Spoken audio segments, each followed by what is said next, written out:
আজকে আমি noun phrase নিয়ে শর্টকাটভাবে দেখাবার চেষ্টা করব যে কীভাবে নাউন ফ্রেজ তোমরা ইন্ডিকেট করবে। তো নাউন ফ্রেজ কী কাজ করে? নাউন ফ্রেজ মূলত নাউনের কাজ করে, অর্থাৎ ভার্বের সাবজেক্ট বা ভার্বের অবজেক্ট হিসেবে কাজ করে বাক্যে। তো দেখাচ্ছি কীভাবে করা যায়। এই যে বাক্য লিখেছি, travelling by train is my hobby. ট্রেনে করে ভ্রমণটা হচ্ছে আমার হবি। তাহলে ইজ হচ্ছে এখানে মেন ভার্ব। ইজ কী হয় হবি? ট্রাভেলিং বাই ট্রেন, এটা হচ্ছে ফ্রেজ একটা, এটা নাউন ফ্রেজ। কেন না ইজ যে এখানে মেন ভার্ব, ফাইনাইট ভার্ব, তার আর সাবজেক্ট হচ্ছে ট্রাভেলিং বাই ট্রেন। নেক্সট আসছি, I like swimming in the river.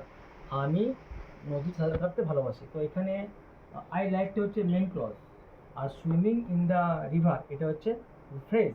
কেননা এখানে না আছে ফাইনাইট ভার্ব, না আছে কোনো অবজেক্ট, না আছে এর মধ্যে কোনো সাবজেক্ট। তো এই যে ফ্রেজটা, এটা কি ফ্রেজ? এক কথায় নাউন ফ্রেজ। কেন এটা নাউনের কাজ করছে। আই লাইক, আমি কি লাইক করি? What I like?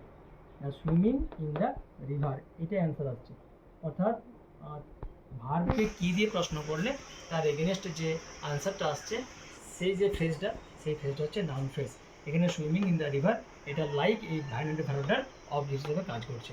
অর্থাৎ আমরা সহজ কথা হচ্ছে এটাই, আমরা যখন ফ্রেজটা দেখবো যে ভার্বের আর কী ভার্বকে কী দিয়ে প্রশ্ন করলে অ্যান্সার আসছে, সেটাই মেনলি হচ্ছে নাউন ফ্রেজ। আরও একটা সহজ কথা হচ্ছে কি, নাউন ফ্রেজটা বসে ভার্বের আগে অথবা ভার্বের পরে।